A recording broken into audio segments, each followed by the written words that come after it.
Salam sehat sobat sekalian, selamat jumpa kembali di kanal Edukasi Histobat. Hidup sehat tanpa obat.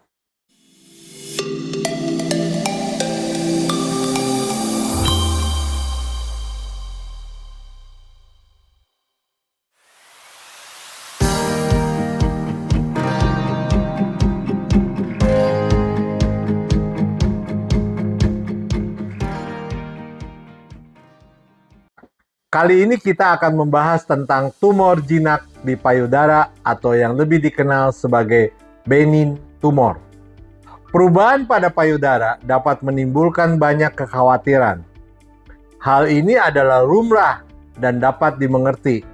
Tapi harus dipahami bahwa tidak semua perubahan menyebabkan kanker payudara.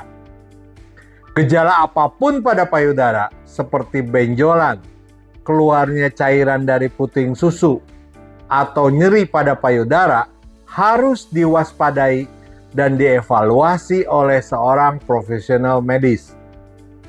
Jika ternyata didiagnosis jinak, berarti bukan kanker, maka gejalanya disebut penyakit tumor payudara jinak.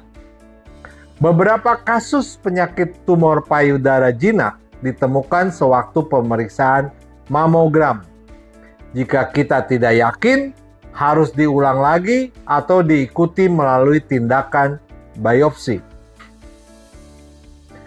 Gejala umum mastitis atau abses adalah pembengkakan, kemerahan, dan nyeri di sekitar area yang bersangkutan. Juga dapat terasa demam atau rasa tidak enak badan secara umum, yang menandakan bahwa infeksi mungkin sedang terjadi menyebar pada aliran darah. Gejala mastitis juga terlihat sebagai kulit kemerahan yang merupakan peradangan di saluran susu, lobulus, jaringan lemak, kulit, dan otot. Kalau bicara soal infeksi payudara, maka jenisnya terdiri dari fibroadenoma, kista, abses, fibroadenomatosa, dan tumor. Semuanya dapat menghasilkan gejala yang sama atau berbeda satu sama lainnya. Dalam pemanfaatan Acupage LifeWave, kita melakukan dua cara yang dianggap efektif untuk mengatasi semua gejala ini. Karena Acupage LifeWave dapat menembus kulit sampai ke bagian dalam sel, sekaligus memperbaiki kinerja mitokondria sehingga dihasilkan perbaikan-perbaikan yang signifikan. Acupage LifeWave yang juga menginisialisasi energi agar infeksi-infeksi atau plak yang sudah mencair dapat didorong ke pembuangan berupa keringat, urin, atau BAB. Seperti telah dijelaskan di bagian depan, bahwa kista di payudara awalnya terasa seperti benjolan kecil. Umumnya tidak berbahaya karena berisi cairan biasa ketimbang sel kanker atau benjolan jinak. Bentuknya terdiri dari satu atau beberapa benjolan, dapat berpindah-pindah dengan ukuran yang terus bervariasi, berfluktuasi sesuai dengan perubahan emosional dan siklus menstruasi, serta dapat menyebabkan nyeri distensi. Menurut TCM, kista payudara disebabkan oleh stagnasi qi dengan koagulasi dahak, terutama disebabkan oleh disharmoni organ lambung, liver, dan limpa. Kista payudara juga bisa terjadi karena defisiensi liver dan ginjal. Lobulus mame, cystic hyperplasia, mastofibroma, lobular hyperplasia, fibroma, fibroadenoma, kistik, dan fibroadenomatosis pada payudara semua disebabkan oleh mekanisme yang sama. Untuk mengatasi benjolan ataupun rasa nyeri, kita harus mencari titik benjolan dan langsung kita tempel dengan X39 di atas benjolannya supaya infeksi atau plak di bawahnya dapat terurai dalam beberapa hari. Sebagai pereda nyeri, dan menurunkan oksidatif stres, kita tempel ion di titik akupuntur GV14 di tengkuk. Protokol ini dapat dicoba dalam periode 5 hari dan kita lihat progresnya, bagaimana benjolannya dapat mengecil atau hilang. Jika belum ada perubahan yang signifikan dalam 5 hari, kita harus mencoba lagi untuk 5 hari di minggu berikutnya.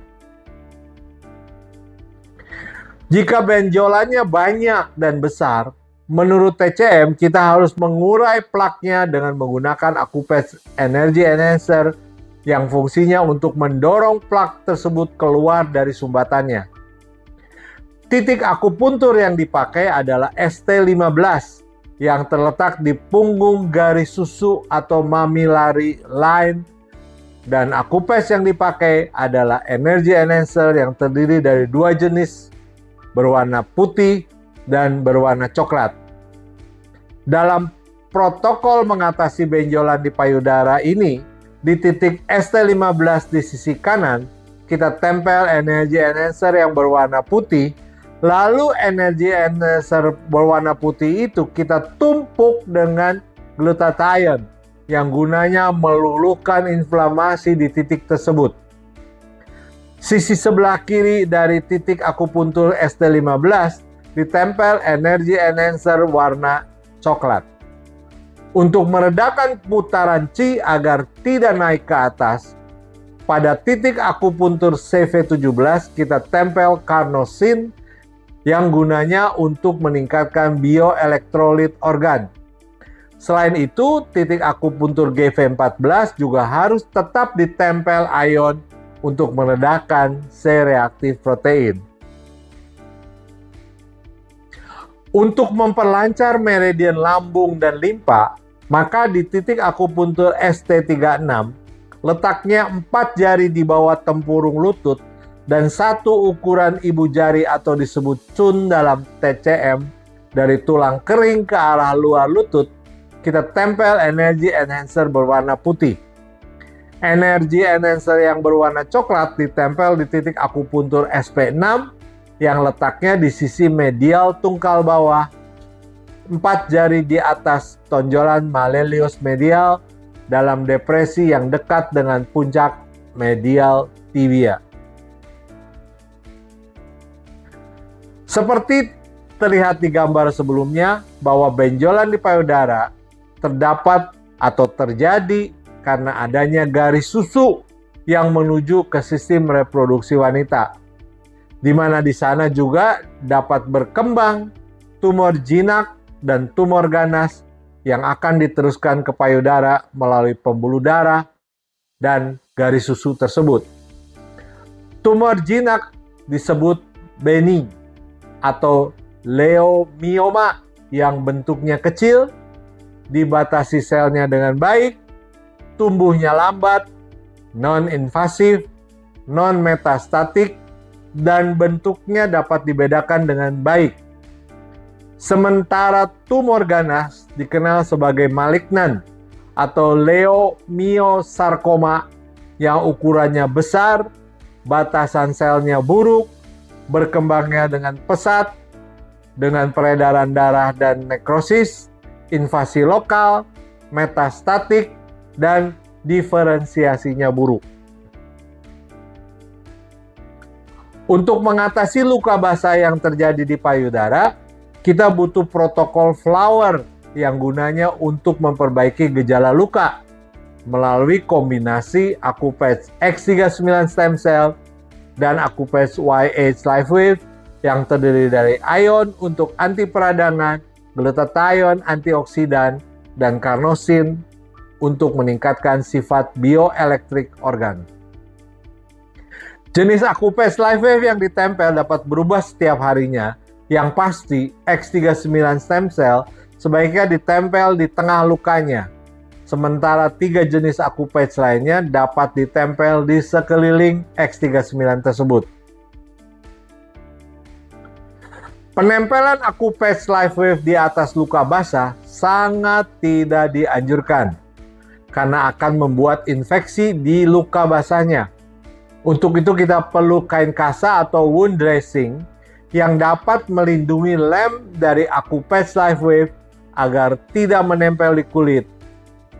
Metode ini dapat dipakai karena aku patch LifeWave bekerja memantulkan sinar infrared dari dalam tubuh, kemudian merubah panjang gelombangnya menjadi warna yang lain, sehingga dapat meningkatkan koefisien penyerapan hormon dan langsung disalurkan melalui persarafan. Demikian bahasan tentang bagaimana kita mengatasi benjolan di payudara dengan menggunakan aku patch LifeWave. Untuk pertanyaan dan komentar, silakan tulis di kanal YouTube ini atau bisa juga dengan mengirim pesan di WA nomor 0815 74 74 7453. Sampai jumpa dalam episode berikutnya. Terima kasih atas perhatiannya. Salam sehat tanpa obat.